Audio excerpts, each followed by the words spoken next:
मेरी voice clear आ रही है सभी को? कंफर्म कीजिए।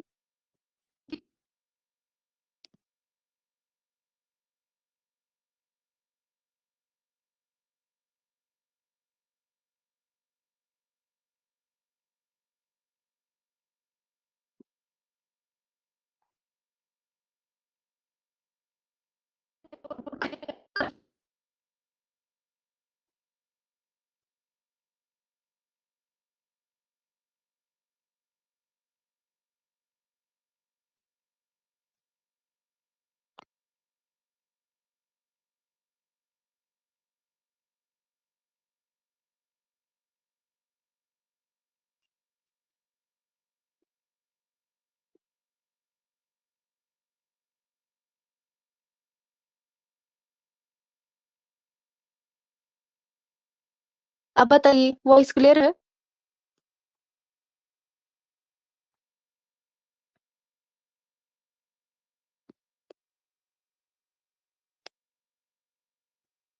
सभी को मेरी वॉइस आ रही है?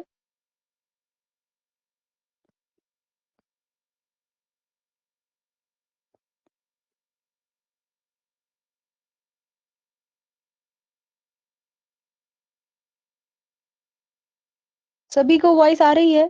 आप लोगों को अलग से इन्विटेशन देना पड़ेगा, तब आप जवाब देंगे। सभी को वॉइस आ रही है?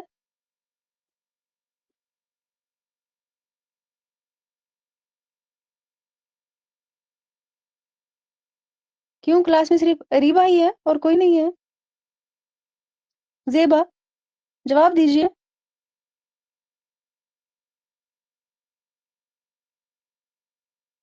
तो जवाब दीजिए। सभी को मैं बोल रही हूँ, आवाज़ के हवाले से क्लियर कीजिए। बोर्ड सभी को दिख रहा है? सब लोग जवाब दिया करें। मैं सभी से पूछती हूँ, सिर्फ एक से नहीं पूछती हूँ।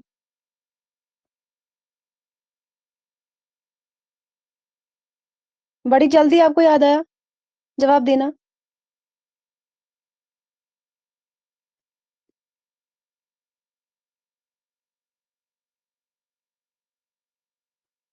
अब बोर्ड क्लियर है?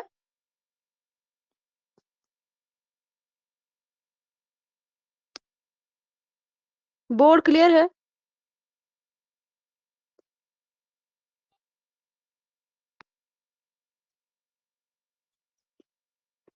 आप लोग बहुत कुछ पढ़ चुके हो, आपने बहुत कुछ हासिल किया है।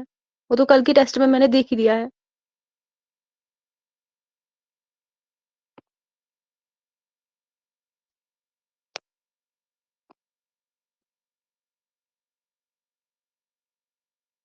किसको क्या कंफ्यूजन था पेपर के रिगार्डिंग? कोई बोल रहा था कि पेपर का ऑप्शन नहीं था, वहां पे गलत ऑप्शंस थे।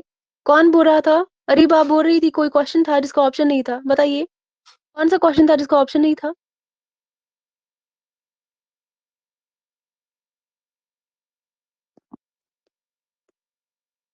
क्वेश्चन पढ़िए, क्वेश्चन क्या था, याद है आपको? टेस्ट को मैंने चेक भी किया था, आपने जब टेस्ट दिया था उसके बाद मैंने चेक भी किया कि पेपर अच्छे से अपलोड हुआ है कि नहीं हुआ है। पेपर जब मैंने देखा तो वहां पे ऑप्शन तो थे, आपको क्यों नहीं दिखे फिर?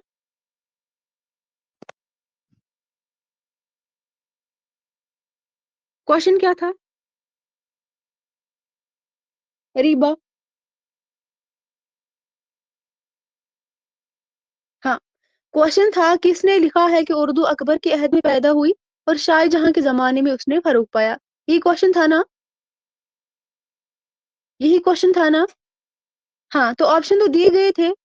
पहला ऑप्शन था उसमें इंशाल्लाह खान इंशा, दूसरा था रजब अली बेग सरूर, तीसरा था मसूद हुसैन खान और चौथा था मौलवी अब्दुल हक। क्यों ऑप्शन नहीं थे, आपने नहीं दिखे? यही तो ऑप्शन थे उसमें, अरीब आपको क्यों नहीं दिखा फिर?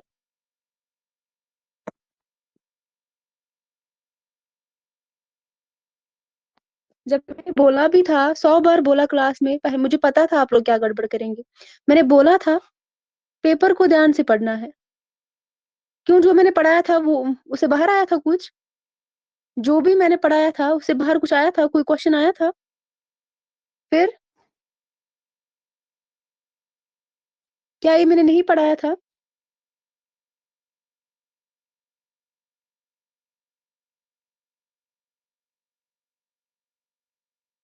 बताइए।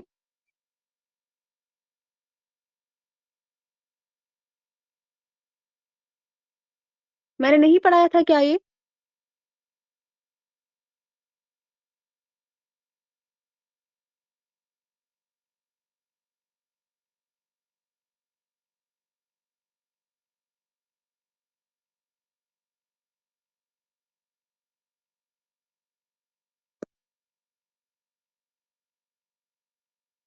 शाबाश! जवाब दीजिए मुझे। अरीबा तो बता रही थी इसमें कोई ऑप्शन नहीं था। क्या कोई ऑप्शन नहीं था इसमें?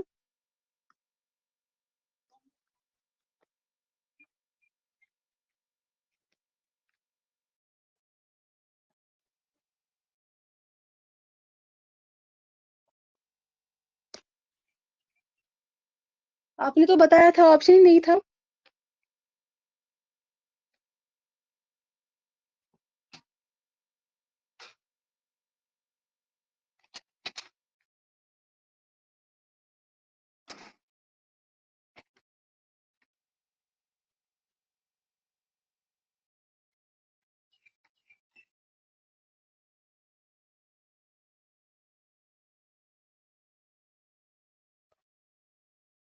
हाँ, गलत था, इसका ऑप्शन गलत था।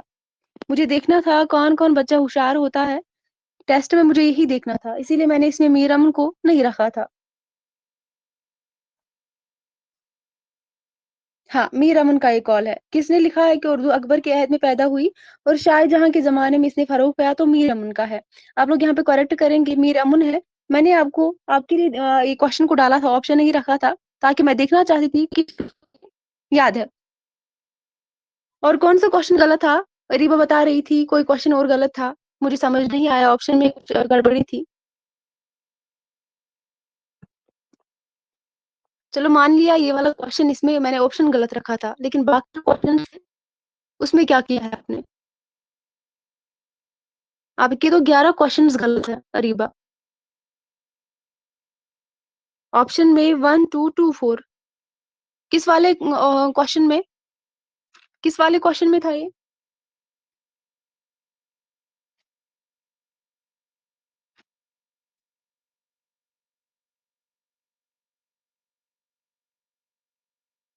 मैंने क्वेश्चन डाला था जिस तरह एनटीए पेपर को बनाता है बिल्कुल उसी तरह मैंने पेपर बनाया था। अगर आपने जो पेपर होते हैं एनटीए के जो पेपर्स हैं, अगर आपने वो नहीं देखे हैं तो फिर गड़बड़ हो सकती है। मैंने पहले ही बोला था आपको अवेयर रहना है, पेपर किस तरह का आता है, ये भी आपको पता होना चाहिए। क्योंकि मैंने जो क्वेश्चन डाला था, उसमें मैंने 4 ऑप्शंस दिए थे। उसमें देखना था कौन-कौन सा सही है। मैंने क्वेश्चन भी दिया था शायद ज़ैल में दिए गए बयानात को गौर से पढ़िए और सही बयानात को कलमज़द कीजिए। सही बयानात को कलमज़द करना था, कलमबंद करना था। तो उन 4 ऑप्शंस में देखना था कौन-कौन सा ऑप्शन सही था। नीचे दिए गए भी ऑप्शन थे अलग से। क्यों आपने नहीं देखे? ध्यान से नहीं पढ़ा?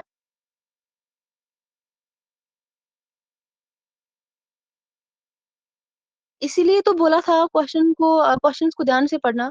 11 क्वेश्चंस आपके गलत है। संध्या के 10 क्वेश्चंस गलत है और ज़ेबा के भी 10 क्वेश्चंस गलत है और बाकी सबका तो कुछ ना होने के बराबर है। क्यों पढ़ाने में कोई कमी रह गई थी?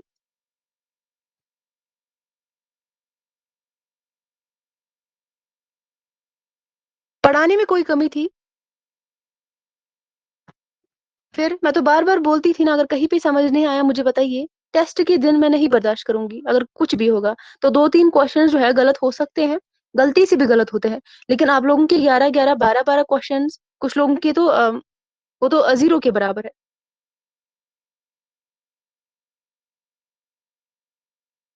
10-11 क्वेश्चंस 1 यूनिट में गिरना ये बहुत बड़ी बात है। अभी तो आपने 1 यूनिट का एग्ज़ाम दिया, जब 10 यूनिट्स होंगे एग्ज़ाम में, तब क्या करेंगे आप?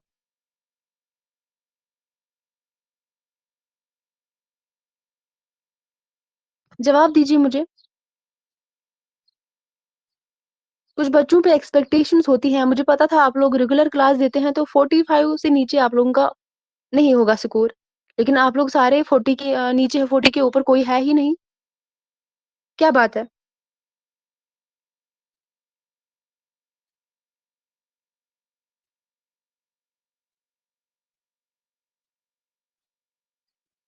बोलिए।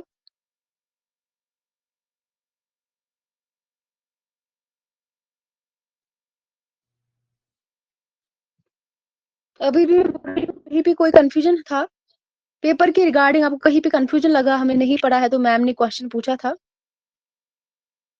हाँ, इसका लाही का ही था। वो लफ़्ज़ जिसके आखिर में जो है, क्या किया जाता है, वो कलिमा जो किसी लफ़्ज़ के आखिर में लगाने से नया लफ़्ज़ बना दे और इसके माने में भी तब्दीली आ जाती है, उसे लाहिका ही बोलते हैं।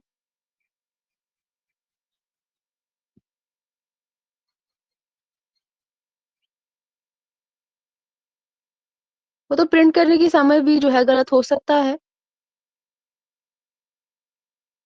फिर भी मैं देखूँगी, अगर इसमें गड़बड़ होगा तो। जो मैंने पढ़ाया था पेपर वही था ना? एक भी क्वेश्चन बाहर था क्या?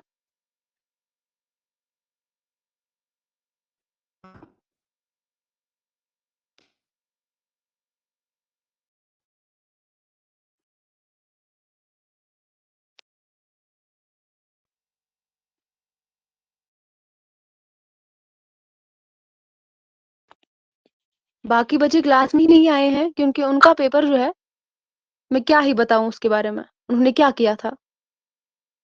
पता नहीं वो क्लास में बैठते हैं या क्या काम करते हैं जब क्लास हमारी होती है, क्लास को लगा के पता नहीं क्या काम करते हैं वो। सोफिया का 26 का स्कोर है।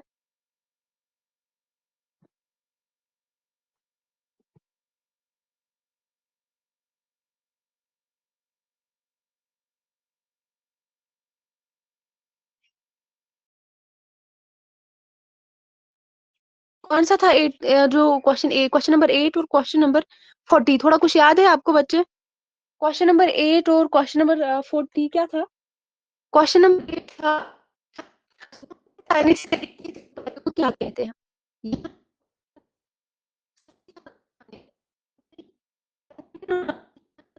के बारे में हाँ, तो लेकिन यहाँ पर जो आंसर था लिसानियात था, क्योंकि मैंने पढ़ाया था ज़ुबान की जो साइंसी तरीके से मुतालिक को हम लिसानियात कहते हैं। सूतियात में तो ज़ुबानों का मुताला किया जाता है। यहाँ पर ज़ुबान के साइंसी तरीके का जो मुताला हम करते हैं उसको लिसानियात बोलते हैं। और क्वेश्चन नंबर 40 क्या था? किसी को याद है? क्वेश्चन नंबर 40 क्या था?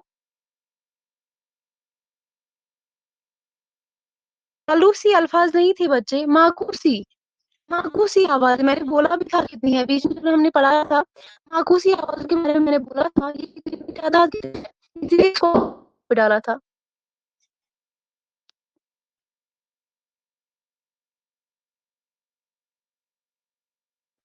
वॉइस क्लियर नहीं है क्या?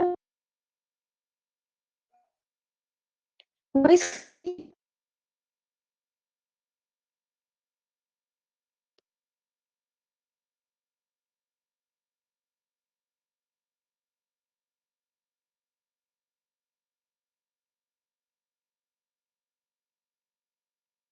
आप बताइए क्लियर है?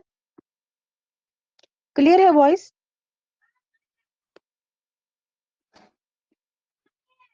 चलिए बताइए मुझे, इस बार आपकी जो है पेपर आपका पहला था, तो चलिए इस बार जो है आपको माफ़ी दे देते हैं, क्योंकि पहला पहला पेपर था, आपका पहला टेस्ट था।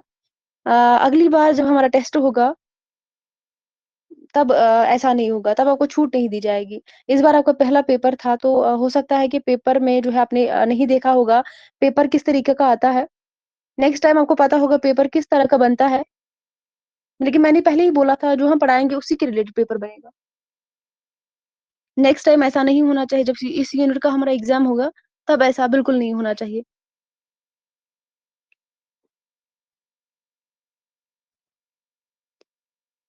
हाँ, जो बाकी सब बच्चे क्लास में नहीं हैं उनको मैं कल देख लूँगी।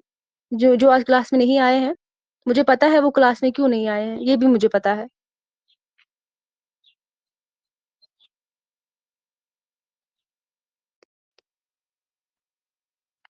मैंने तो बोला था ना पेपर ईज़ी है, जो हमने पढ़ा है वही है, लेकिन आपको कन्फ्यूज़न होगा। आपको पेपर को सही तरीके से पढ़ना है। मैंने पहले ही आपको अवेयर करा था, फिर भी आपने क्वेश्चंस को गलत किया है।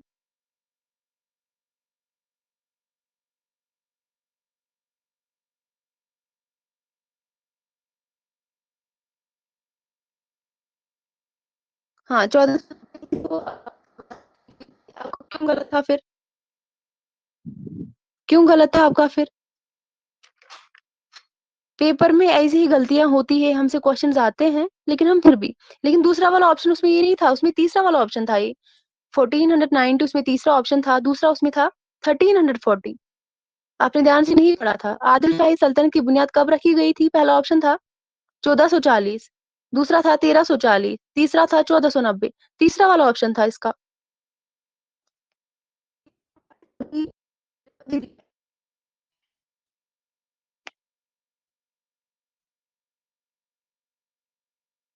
वॉइस क्लियर है अब?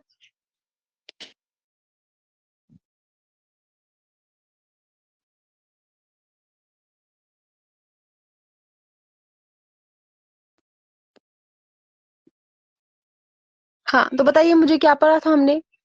पिछले क्लास में क्या पढ़ा था हमने? वहां तक सभी को क्लियर है? फिर हम आगे बढ़े। गजल के बारे फन के बारे में हमने पढ़ा था, वो सभी को क्लियर है? फिर हम आगे बढ़े।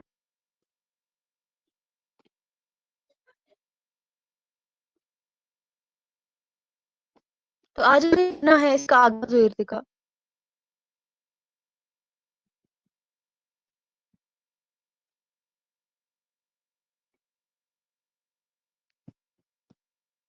उर्दू गजल का आगाज़ो इर्तिका।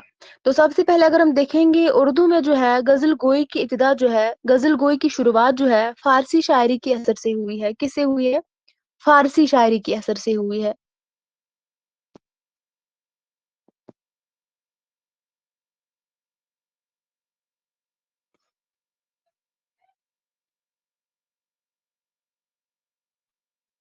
उर्दू में जो गजल गोई की इब्तिदा है वो फारसी शायरी के असर से हुई है। और अगर हम बात करेंगे गजल से पहले मसनवी ने जन्म लिया था। मैं पिछली बार भी बात कर चुकी हूँ, गजल से पहले जो है मसनवी ने जन्म लिया था। और अगर हम बात करेंगे उर्दू अदब में गजल गोई की इब्तिदा जो है मसनवी की तशबीब से हुई। किससे? मसनवी की तशबीब। ये तशबीब जो है मसनवी का जो पहला हिस्सा है उसको कहा जाता है। मसनवी की पहला इसका जो पहला हिस्सा है मसनवी का उसको तशबीब कहा जाता है और इसी से जो है गजल गोई की शुरुआत हुई है। क्लियर है यहाँ तक सभी को?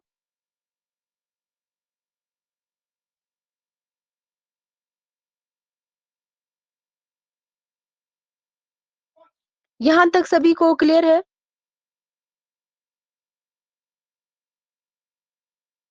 तो गजल गोई की इब्तिदा जो है फारसी शायरी के असर से हुई है। और मैंने बोला गजल से जो है पहले इसने जन्म लिया था तो मसनवी ने जन्म लिया था। और उर्दू अदब में गजल गो की शुरुआत मसनवी की तशबीब से हुई है। तशबीब जो है मसनवी का जो पहला हिस्सा है उसी को कहा जाता है। मसनवी का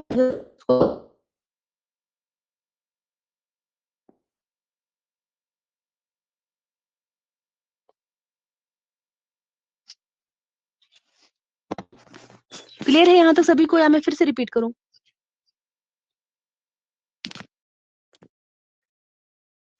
हाँ, अमीर खुसरो के बारे में अगर हम देखेंगे, ये दक्कनी शायर है। क्या है? अमीर खुसरो जो है क्या है? दक्कनी शायर है। अमीर खुसरो को उर्दू का पहला गजल को शायर तस्लीम किया जाता है। लिख लीजिए, अमीर खुसरो को उर्दू का पहला गजल गो शायर तस्लीम किया जाता है। ये दक्कनी शायर है और इसी को पहला गजल गो शायर माना जाता है। और उर्दू का पहला साहिबी दीवान शायर कौन है? उर्दू का पहला साहिबी दीवान शायर कौन है? किसे माना जाता है? किसको करार दिया गया है पहला साहिबी दीवान शायर? हाँ, मोहम्मद कुली कुतुब शाह जो है इसको उर्दू का पहला साहिबी दीवान शायर करार दिया गया है। क्लियर है? और गजल जो है अरबी से फारसी की तरफ आई, अरबी से फारसी और फिर फारसी से उर्दू में आई है। गजल अरबी से फारसी में आई और फिर फारसी से किस में आई? उर्दू में आई। पहले अरबी से फारसी में मुंतकिल हुई, फारसी में जो है फिर उर्दू में मुंतकिल हुई गजल। गजल अरबी से फारसी और फिर फारसी से उर्दू में आई है। क्लियर है? जहाँ पे छूट गया है अब बोलिए, मैं रिपीट करूंगी, आप लोग लिख लेंगे।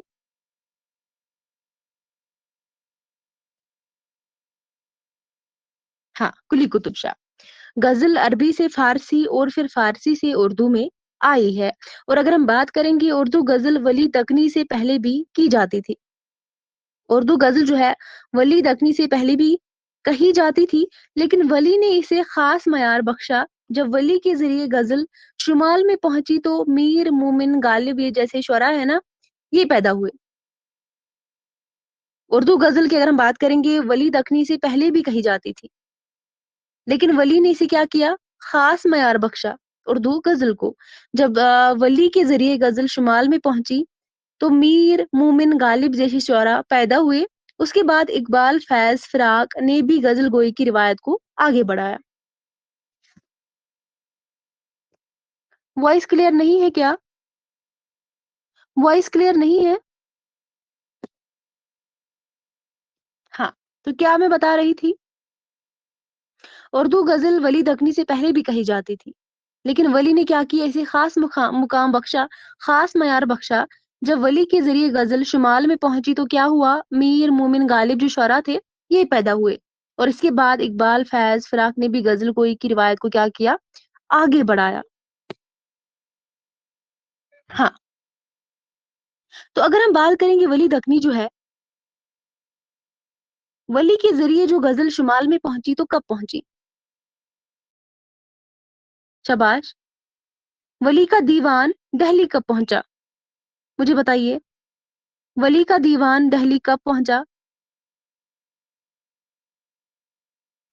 जिसकी वजह से उर्दू का बाकायदा आगाज़ हुआ था दहली में।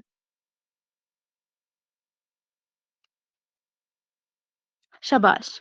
1719 कहीं-कहीं पे 1717 भी आता है, कहीं पे 1780 भी आता है, लेकिन असल में अगर हम देखेंगे 1719 ही इसका जवाब है। लेकिन आपको कहीं ऑप्शंस में 1918 भी हो सकता है, 19 नहीं होगा। अगर 19 नहीं होगा तो 18 को लगाना है, अगर 18 और 19 नहीं होगा तो 17 को लगाना है, 1917 को लगाना है। लेकिन असल में आप याद रखेंगे 1719 ठीक है? वली दक्नी जो है, क्या किया इन्होंने, जिसके कलाम को क्या किया जाता है, शाबाश! वली का कलाम जो था, इनका जो दीवान था, दहली पहुँचा 1790 ईस्वी में। और वली का जो दीवान दहली पहुँचा, तो इसी से जो है इसी दीवान में उर्दू का आगाज़ हुआ था। बाकायदा आगाज़ इसी दीवान के पहुँचने से हुआ था दहली में। क्लियर है?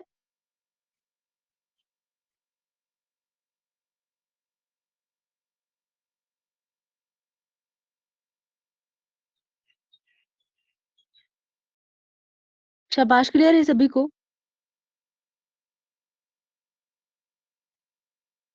हाँ। दीवान जो है वली दक्नी का दहली पहुँचा और इसी से बाकायदा आगाज़ हो वली के दीवान से ही जो है बाकायदा आगाज़ होता है। और वली दक्नी जो है, इसे पहले भी क्या किया जाता था, उर्दू गज़ल वली दक्नी से पहले भी कही जाती थी। लेकिन इसने क्या किया वली दक्नी ने, इसने इसको ख़ास मुकाम बख्शा, ख़ास मयार बख्शा। जब वली के ज़रिए गज़ल शुमाल में पहुँची, दहली में पहुँची तो मीर, मोमिन, गालिब जो शुअरा थे, ये पैदा हुए। और इसके बाद इकबाल, फ़िराक, फ़ैज़ ये गज़ल गो भी जो है, ये शायर भी जो है गज़ल गो शायर, इन्होंने जो है गज़ल की रिवायत को फिर आगे बढ़ाया। और अगर हम बात करेंगे, यहाँ तक सभी को क्लियर है? शाबाश! मैं आपको आसान लफ्ज़ों में समझाने की कोशिश करती हूँ ताकि आपको अच्छे से समझ में आ जाए। और एग्ज़ाम रिलेटेड जहाँ से क्वेश्चन्स बनते हैं, वहीं से हम कोशिश करते हैं पढ़ने की।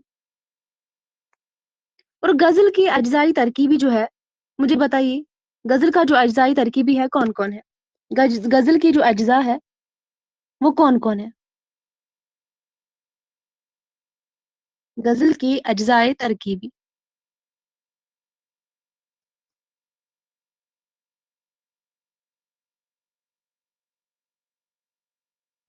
शाबाश!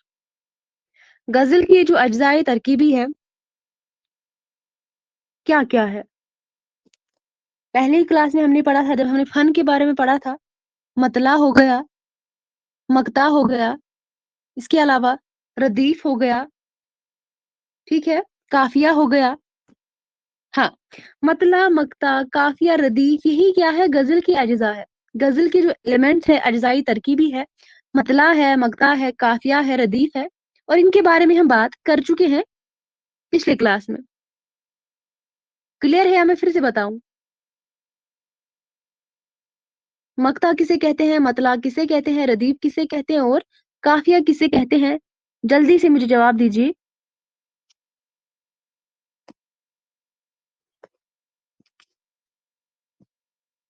मतला जो है ग़ज़ल का पहला शेर जो होता है जिसके दोनों में से हम काफ़िया और हम रदीफ़ होते हैं उसे मतला कहते हैं और ये अज्ज़ा है ग़ज़ल का। मक्ता जो है ग़ज़ल का जो आखिरी शेर होता है जिसमें शायर अपना तख़ल्लुस इस्तेमाल करता है। ये आपको समझ में आया है मक्ता? जिसमें शायर अपना तख़ल्लुस इस्तेमाल करता है, ये क्लियर है आपको मक्ता? हाँ, फिर मुझे बताइए इसके हवाले से मुझे एक शेर बताइए, जिसमें शायर ने अपना तख़ल्लुस इस्तेमाल किया हो। मैं देखूँगी आपको समझ में आया कि नहीं आया। सब लोग मुझे एक शेर लिख कर देंगे और मैं देखूँगी मक्ता के हवाले से। मक्ता जो आखिरी शेर होता है ग़ज़ल का, इसमें शायर अपना तख़ल्लुस इस्तेमाल करते हैं और आप मुझे अपना एक-एक शेर जो है यहाँ पर लिखेंगे और मैं देखूँगी आपको समझ में आया है कि नहीं। क्योंकि आपको पहचानना भी आना चाहिए। अगर एग्ज़ाम में कल पूछा जाएगा, शेर के साथ आपको पूछा जाएगा, बोला जाएगा मक्ता क्या है, मतला क्या है, रदीफ़ क्या है, काफ़िया क्या है, शेर आपको दिया गया होगा तो आपको पहचानना होगा। इसीलिए मैं आपको यहाँ पर बोलती हूँ ताकि आपको अच्छे से जो है समझ में आ जाए, मक्ता में क्या होता है, मतला में क्या होता है, रदीफ़ क्या होता है, काफ़िया क्या होता है। ऐसे अगर हम देखेंगे बहुत आसान लगता है, लेकिन जब पेपर में आता है फिर आसान क्वेश्चन्स भी क्या लगते हैं फिर, जब पढ़ा ना होगा तो फिर वो भी क्या लगते हैं, बहुत सख्त लगते हैं। हाँ, जिसमें शायर अपना तख़ल्लुस इस्तेमाल करता है। ये मिसाइल हाँ, ये मसाइल तसव्वुफ़ मेरा बयान गालिब, शाबाश। हाँ, रीबा ने बताया हाँ, इसमें गालिब जो है, इसने गालिब अपना तख़ल्लुस यहाँ पे इस्तेमाल किया है शेर में, तो ये मक्ता का शेर है। इसी तरह मुझे बाकी लोग भी जवाब देंगे, संध्या, रीबा सॉरी ज़ेबा, निशात-ए नगमगी ढूँढते हो अब, ये तो वक़्त सुबह कर रहे हो बाहर हाली, शाबाश, शाबाश संध्या, शाबाश। हाँ, इसका मतलब आपको समझ में आया है। ज़ेबा जवाब दीजिए, क्यों सुने अर्ज़े मुज़तारिब मोमिन, सनम आखिर खुदा नहीं होता। गुड, शाबाश। दैट मीन्स कि आपको समझ में आया है मक्ता का शेर जो है आपको पहचानना आएगा, आएगा कि नहीं आएगा? शाबाश। इस शेर में क्या करता है शायर जो है अपना तख़ल्लुस इसमें इस्तेमाल करता है। जैसे यहाँ पे मैं और एक यहाँ पे शेर लिखूँगी, कहे क्या जो पूछे कोई हमसे मीर, कहे क्या जो पूछे कोई हमसे मीर, जहाँ मैं तुम आए थे हाँ, क्या कर चले? जहाँ में तुम आए थे क्या कर चले? या अगर हम और एक शेर यहाँ पे बोलेंगे, गालिब वज़ीफ़ा ख़ार हो, दो शाह की दुआ सॉरी गालिब वज़ीफ़ा ख़ार हो, दो शाह को दुआ, वो दिन गए जो कहते थे नौकर नहीं हूँ मैं। गालिब वज़ीफ़ा ख़ार हो, दो शाह को दुआ, वो दिन गए जो कहते थे नौकर नहीं हूँ मैं। हाँ, इसमें जो है शायर अपना तख़ल्लुस इस्तेमाल करता है और यही जो है मक्ता का शेर है। मैंने पिछली बार बोला था हाँ, इसका मतलब आपको समझ में आया है और मतला भी आपको समझ में आया है। मतला के हवाले से मुझे शेर यहाँ पे लिख दीजिए, जैसे पिछली बार आपने लिखा था पिछली क्लास में। मैं देखूँगी क्लियर है कि नहीं है।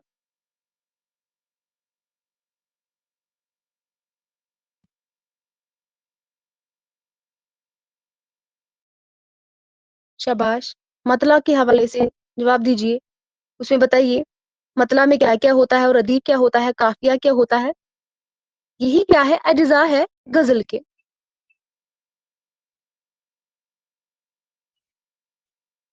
आपको पता होना चाहिए ग़ज़ल के हवाले से इसकी इब्तिदा कब हुई, कैसे हुई और अगर हम देखेंगे उर्दू का पहला ग़ज़ल को किसे तस्लीम किया जाता है? बाकायदा अगर हम देखेंगे पहला साहिब-ए-दीवान किसे माना जाता है? और उर्दू में जो है दक्कन में किस वजह से जो है इसका आगाज़ हुआ है, ये आपको पता होना चाहिए।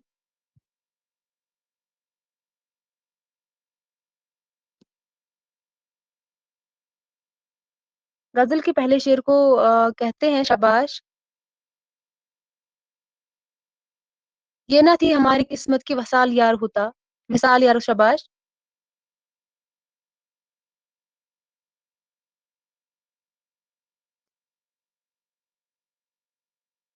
दूसरा मिसरा बताइए रिबा। पूरा शेर लिख दीजिए, उसमें बताइए काफ़िया क्या है, रदीफ क्या है? हाँ, अगर और जीते रहते यही इंतज़ार होता।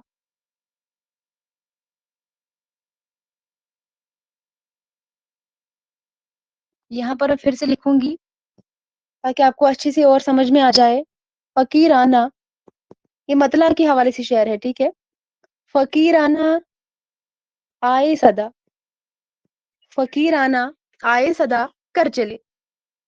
ये मीर तकी मीर का शेर है, ठीक है? ये पहला मिसरा है और दूसरा क्या है? मियाँ खुश रहो, खुश रहो, दूर चले।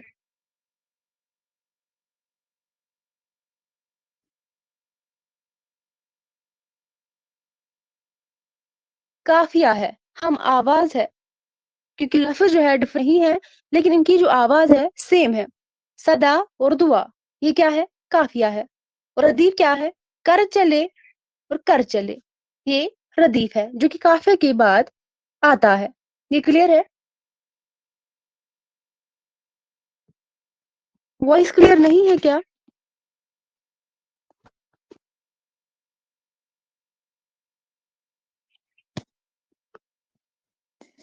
है जिस सुई ख्वाब से है कुतुब तर कहा। अब देखिए, देखिए जज़ा नज़र कहा, शाबाश। हाँ, क्लियर है? वो कौन से शुअरा है जिन्होंने गज़ल गोई की रिवायत के शुअरा बात करेंगे।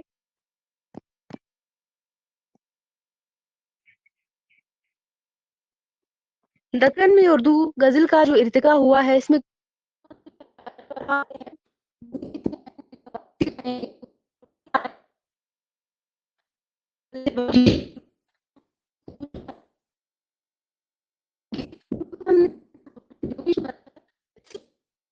दक्कन में उर्दू गज़ल का इर्तिका। गज़ल है, पहली है तहरीर गज़ल का जो वो आता है, तो उसमें आरज़ू है, व्याकरण क्लास में लेट क्यों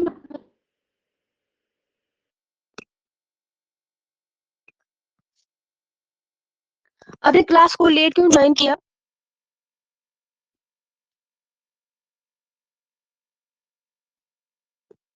क्लास आपने लेट क्यों जॉइन किया? 6:30 बजे क्लास होती है ना, आपको पता नहीं था? हाँ, जवाब दीजिए।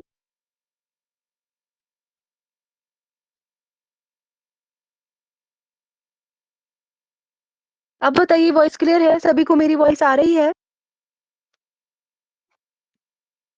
हाँ, बताइए फिर। अली अदनान जवाब दीजिए। आपने क्लास क्यों लेट जॉइन किया? बच्चे जवाब दीजिए, क्लास को लेट क्यों आपने जॉइन किया?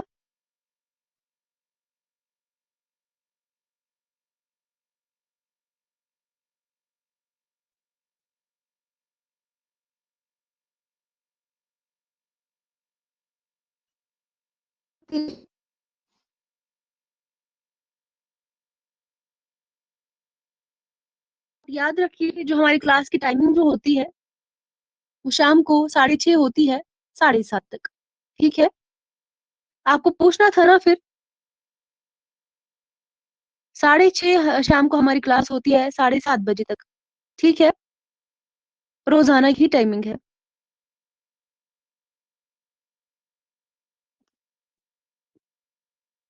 हाँ, और जो हमारा पहला यूनिट है इस निसाब का, वो हमने जो है कंप्लीट किया है। उसका कल टेस्ट था और आप जाके देख सकते हैं जो रिकॉर्डेड फॉर्म में क्लासेस है, वहाँ पर मौजूद है। आप वहाँ पे वो फर्स्ट यूनिट जो है कवर कर सकते हैं। उसको देख लेंगे, सुन लेंगे और साथ-साथ नोट्स भी बनाएँगे। और ये जो हमारा तीसरा यूनिट है, दूसरा अभी पेंडिंग है। उसके बाद हमने दूसरा जो है यूनिट नहीं उठाया।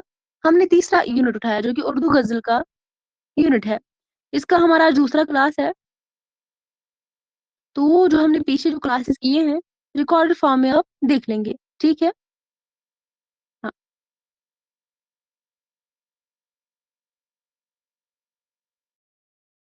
हाँ। आप रेगुलरली क्लास में आएँगे, संडे के दिन ऑफ होता है, बाकी जो है हफ्ते में 6 दिन क्लासेस होती है, ठीक है? क्लास रेगुलरली जॉइन करना है 6:30 से 7:30 तक, ठीक है बच्चे?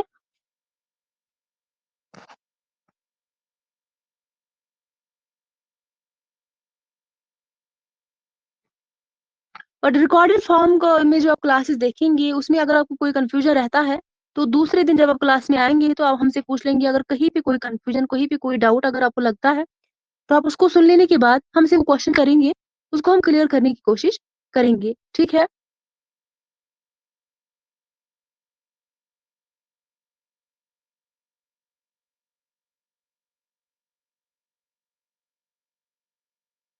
आपने एग्ज़ाम दिया है इससे पहले? नेट का आप एग्ज़ाम कभी दे चुके हैं? ये आपका पहला अटेम्प्ट है? शाबाश बच्चे, आपने कभी एग्ज़ाम दिया है या आपका पहला अटेम्प्ट है?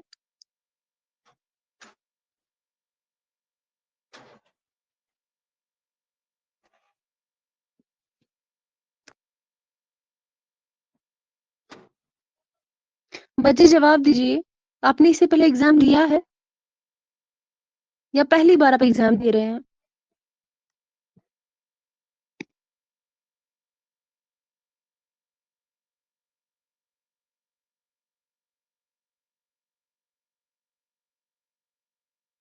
हिंदी में नहीं लिखिए, मुझे समझ नहीं आती है हिंदी।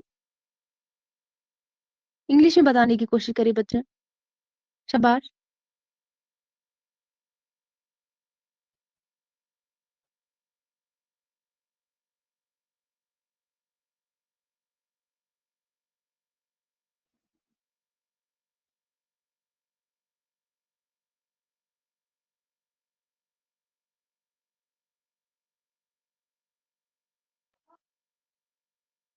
हाँ, 21 में दिया था, उसके बाद फिर नहीं दिया कभी? हाँ? उसके बाद जो है 21 के बाद जो पेपर हुए हैं, हाँ, तो इसका मतलब आपका पीजी हो चुका है। आपने पीजी कंप्लीट किया है?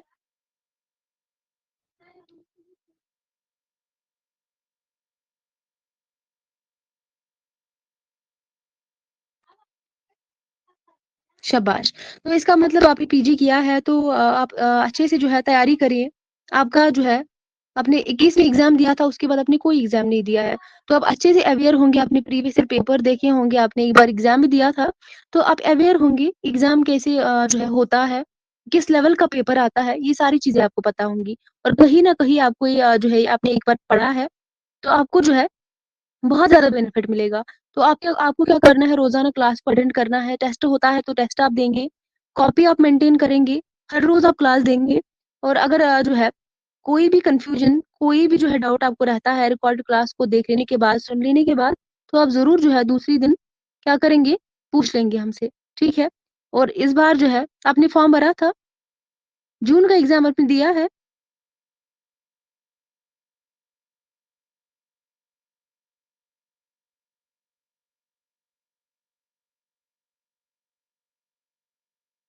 आपने जून में एग्ज़ाम दिया था इस बार?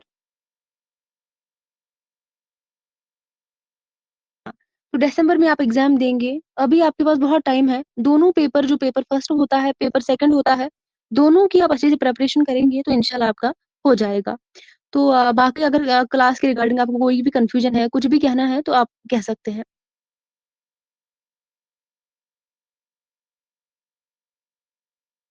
हाँ, इंशाल्लाह। तो हम बात कर रहे थे गज़ल का जो आगाज़ है, किस तरह हुआ और दक्कन में जो है किन शुरा का नाम आता है, जैसे मैंने अभी बोला, जैसे हमने पढ़ा भी था, फर्स्ट यूनिट में हमने इसको कवर किया है। दक्कन की जो शुरा है जैसे वजही है, गवासी है, बुरहानुद्दीन जानम है, वली दक्कनी है या सिराज औरंगाबादी है, ये सारे जो है दक्कन में आते हैं। दक्कन में उर्दू गज़ल की इत्तिका जो है इसमें ये शुरा आते हैं। इन्होंने जो है गज़ल की रिवायत को आगे बढ़ाया था। और इसके बाद अगर हम बात करेंगे शुमाली हिंद की, तो इससे पहले हमने दक्कन की बात की, दक्कन में ये लोग आते हैं, मोहम्मद कुली कुतुब शाह, वजही, गवासी, अब्दुल्ला कुतुब शाह, ये सारे शोरा आते हैं। और शुमाली हिंद की अगर हम बात करेंगे, सबसे पहले इसमें क्या आता है, दहली में उर्दू गज़ल का जो पहला दौर है, उसमें आबरू है, आरज़ू है, नाजी है, यकरंग है, फ़ाइज़ है, हातिम है, ये शोरा आते हैं। इसके बाद जो दौर है मीर और सुधा का दौर, शुमाली हिंद की मैं बात कर रही हूँ, जो दूसरा दौर है मीर और सुधा का दौर, उसमें कौन-कौन आता है? मीर आता है, सोदा आता है, दर्द आता है, सोज़ आता है, कायमचंद पूरी या मीर असर आते हैं। उसके बाद जो लखनऊ का दौर आता है, लखनऊ में जो है उर्दू गज़ल का जो इर्तिका है, उसमें इंशा आते हैं, मुसफ़्फ़ी, जुरात, नासिफ़, आतिश, ये सारे क्या है, लखनऊ में आते हैं। फिर अगर हम उर्दू गज़ल का अहद ज़रीन की बात करेंगे, इसमें कौन-कौन आता है? गालिब आता है, मोमिन आता है, ज़ौक़ आता है या हाली आता है, या इसके अलावा अगर हम जदीद गज़ल की बात करेंगे, मैंने कल जो है परसों आपको एक क्वेश्चन रखा था, यहाँ पे मुझे याद आ गया। जदीद गज़ल के जो अनासिर अरबा है, उनका आपने नाम बोला था, असगर जिगर, असगर जिगर, और कौन था? शाबाश! फ़ानी और हसरत। और मैंने आपको एक क्वेश्चन रखा था, असगर और जिगर का आपस में क्या रिश्ता था? जवाब दीजिए मुझे सभी, जो भी उस दिन क्लास में थे वो मुझे जवाब देंगे। असगर और जिगर का आपस में क्या रिश्ता था? अरीबा, संध्या, ज़ेबा,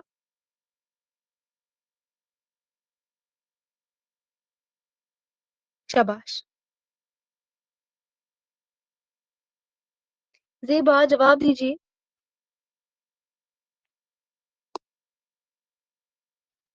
जैसे बाकी लोग जवाब देते हैं, इसी तरह आप भी जवाब दिया करें ज़ेबा। आपका बहुत लेट आपका जो आंसर आता है। बताइए मुझे, असगर और जिगर का आपस में क्या रिश्ता है? मैंने होमवर्क रखा था ना ये क्वेश्चन आपको?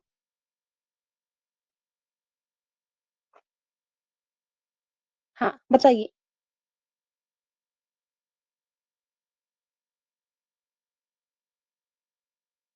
शाबाश! अली अदनान, गुड। और जदीद गज़ल का जो दौर है उसमें आती यही आते हैं, हसरत आते हैं, फ़ानी आते हैं, असगर आते हैं, जिगर आते हैं। इसके अलावा फ़िराक है, शाद है, यही जो है जदीद गज़ल के दौर में आते हैं। इन्होंने ही जो है जदीद गज़ल की रिवायत को आगे बढ़ाया। और बाद के जो दीगर शुअरा हैं उनमें इंशा आते हैं, नासिर काज़मी है, मजरूह सुल्तानपुरी है, या अगर हम बात करेंगे जमील मज़हरी है, या बहुत सारे शुअरा जो है, जो बाद के जो है, बाद में इसमें आते हैं। बाद की जो दीगर गज़ल-गो शुरा है, वो यही है। इरफ़ान सिद्दीकी है, या बाकी जो है जमील मज़हरी है, मुनीर नियाज़ी है, अहमद मुश्ताक है, ये जो है बाद में आते हैं। और अगर हम बात करेंगे, आपको क्लियर है ये गज़ल की इब्तिदा जो है कहाँ से हुई है, और इसका जन्म जो है कब हुआ, और इसका जो पहला गज़ल-गो शायर है वो कौन है? या अगर हम बात करेंगे जो गज़ल के अज्ज़ा है, यानी कि मतला है, मक़ता है, रदीफ़ है, काफ़िया है, इस बारे में हमने पढ़ा है। आई होप आप सभी को ये क्लियर होगा। अगर कहीं भी कोई कन्फ्यूज़न है, इस बार पेपर में एक क्वेश्चन आया था गज़ल के हवाले से, किसी को याद है? गज़ल के हवाले से इस बार एक क्वेश्चन पूछा गया था, क्योंकि दिन-ब-दिन जो है पेपर बहुत डीप आता है। हाँ, हाँ ज़ेबा, क्लास जो है खत्म होने को है। आप नमाज़ पढ़िए।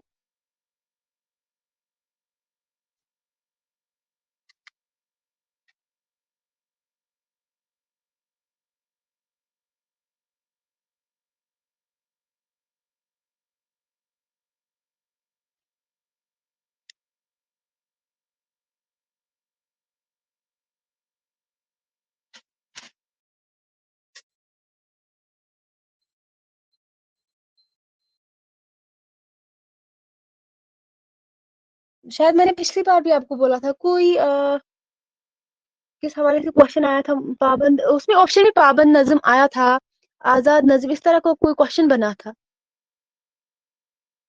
शायद मैंने ज़िक्र किया था उस बारे में, पता नहीं आपको याद है कि नहीं है? गज़ल के हवाले से क्वेश्चन आया था। किस-किस ने पेपर देखा है इस बार का? संध्या के अलावा, इस बार का जो पेपर है, जो जून में हुआ था, वो किस-किस ने देखा है?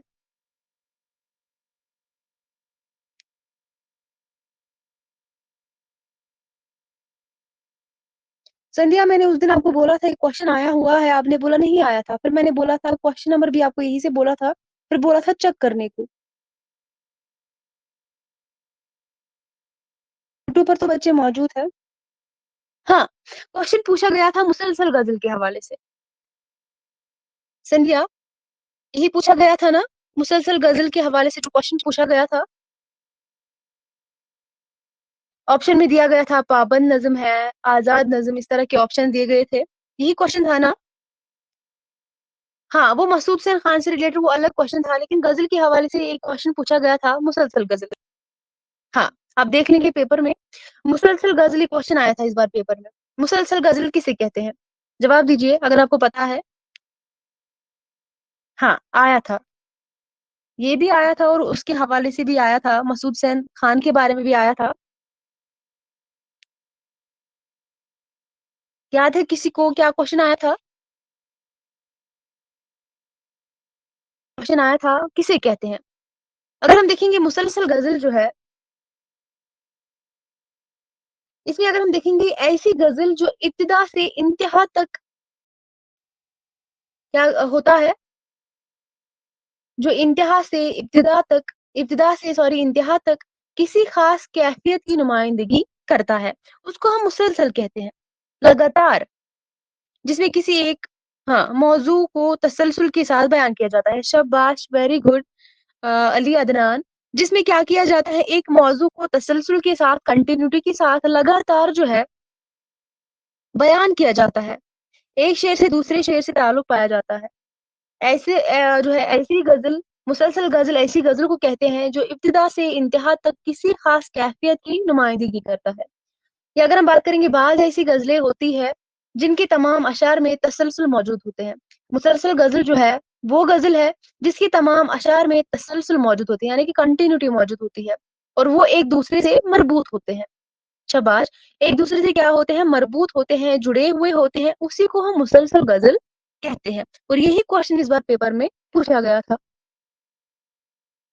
हाँ, मुसलसल गज़ल उस गज़ल को कहते हैं, जिनके तमाम अशार में तसलसल मौजूद होता है और वो एक-दूसरे से मरबूत होते हैं।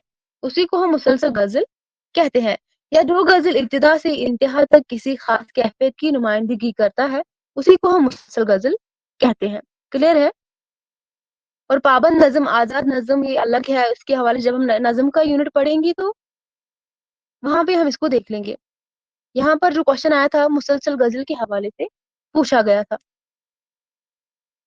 हाँ, इसमें कहीं भी कोई कन्फ्यूज़न है फ़न और आगाज़ और इर्तिका के बारे में, इसमें ज़्यादा कुछ क्वेश्चन नहीं पूछे जाते हैं, बस आपको पता होना चाहिए रदीफ़, काफ़िया या जो मैंने बोला था मक्ता, मतला, हुस्न मतला, शाहबाइत ये सारा कुछ आपको पता होना चाहिए। मक्ता में क्या होता है, मतला में क्या होता है, या बाकी जो मैंने फ़न में पढ़ाया, वो सब पता होना ज़रूरी है। आगे अगर हम देखेंगे क्लास में अगली क्लास में हम पढ़ेंगे गज़ल के बारे में जो है, मुख्तलिफ़ जो शुअरा है, उनके ख़यालात के बारे में हम पढ़ेंगे। वहाँ से ज़रूर क्वेश्चन बनता है। जैसे कि हाल ही का था एक ख़याल उनका था, गज़ल बेवक़्त की रागनी है या उनका था कसीदा और गज़ल शायरी की नापाक दफ्तर है। ये क्वेश्चन बनते हैं, कल हम इसके बारे में क्लास लेंगे और अगर कल जो है एक तो इसके हवाले से हम क्लास करेंगे और पिछला जो हमने फ़न के बारे में पढ़ा था, आगाज़ और इर्तिका के बारे में पढ़ा था, उसमें भी हम थोड़ा-सा और पढ़ेंगे क्योंकि कुछ नए बच्चे हैं जो क्लास में आए हैं, तो इसको हम फिर से रिपीट करेंगे और रिपीट करने के साथ-साथ हम ये कुछ ख़यालात है जो शुअरा के ख़यालात है गज़ल के हवाले से, उनको भी हम पढ़ेंगे। ठीक है?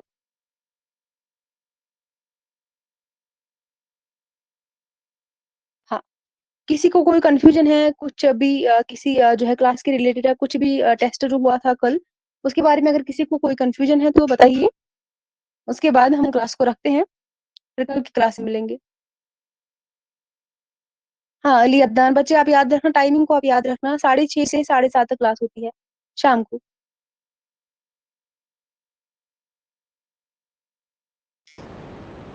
कुछ भी कहना है टेस्ट के रिलेटेड कहना है तो बताइए, अभी 2-3 मिनट है क्लास में।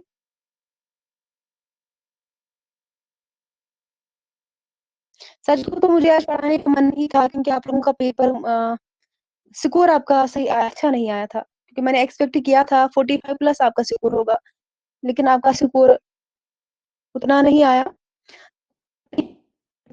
तैयारी करेंगे, जहाँ पे भी डाउट लगेगा, जहाँ पे भी कुछ भी जो आप क्वेश्चन है, आप वो करेंगे, उसको क्लियर हम करेंगे। तो उसके बाद जो है, जो भी अगर आपका उसके अलावा कोई क्वेश्चन है, तो आप बताइए।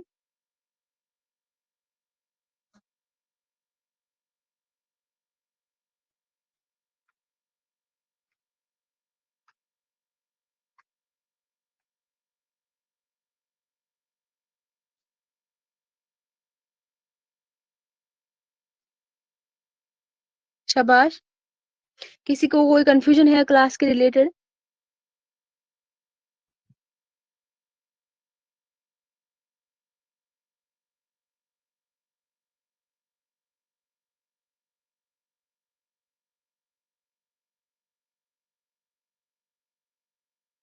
हाँ, तो ठीक है फिर, हम कल की क्लास में मिलेंगे।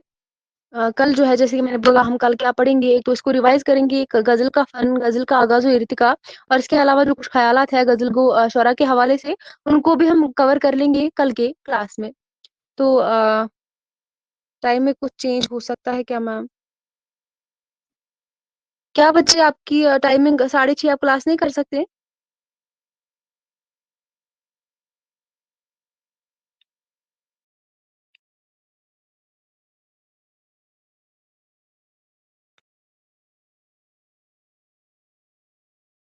फिर क्या टाइमिंग रखें क्लास की? आप कब फ्री होते हैं?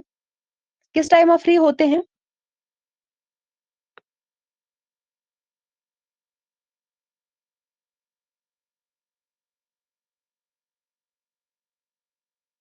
कितने बजे नमाज़ होती है मगरिब की वहाँ पे?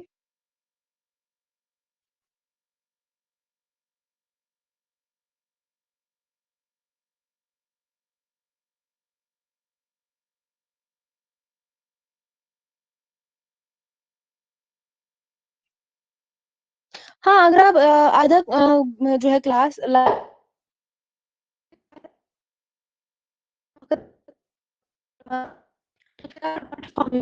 सकते हैं। रिकॉर्डेड फॉर्म में क्लास जो है अवेलेबल होती है। रिकॉर्डेड फॉर्म में क्लास क्वेश्चन होगा या कोई डाउट होगा क्लास में, तो दूसरे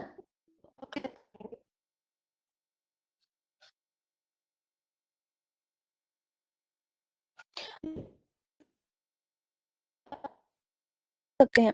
लाइव आप आधा क्लास जो है कर सकते हैं, तो कोशिश करेंगे हम आपका टाइम जो है वेस्ट ना हो। अपने टाइम पे आपकी जो है नमाज़ हो। तो अगर बाद में 10 मिनट आप छोड़ भी सकते हैं क्लास में, वो आप बाद में रिकॉर्डेड फॉर्म में भी क्लास को देख सकते हैं फिर। ठीक है? हाँ, लेकिन क्लास को रेगुलरली जॉइन करना है।